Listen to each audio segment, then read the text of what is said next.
কোরআন যারা পড়বে তারা ভদ্র হবে, ঠিক কিনা? এজন্য যে মা বাবারা ছেলেমেয়েদেরকে ভদ্র বানাতে চান, ছেলেমেয়েদেরকে এই একটা বই পড়ায় দিবেন, বইটার নাম।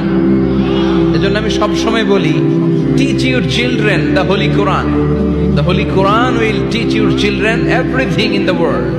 আপনি আপনার ছেলের শুধু এই কোরআনটা শিখায় দেন, এই কোরআন আপনার ছেলের গোটা বিশ্বটা শিখায় দেবে, ঠিক কিনা? কারণ কোরআন পড়লে আপনার ছেলে ভদ্র হবে, মার্জিত হবে, সুশিক্ষিত হবে। কারণ কোরআনের প্রথম কথাই হচ্ছে পড়ো। কোরআনের প্রথম কথা কি? মুসলমানদের না পড়ে উপায় আছে? কথা বলেন। আপনার যখন মন ভালো থাকবে আপনি পড়বেন, আপনার মন খারাপ তখনও পড়বেন। সুস্থ আছেন পড়েন, অসুস্থ পড়েন, দেশে আছেন পড়েন, দেশের বাইরে পড়েন, মারা যাচ্ছেন তখনও পড়বেন, পড়তে পড়তে মরবেন, ঠিক কিনা?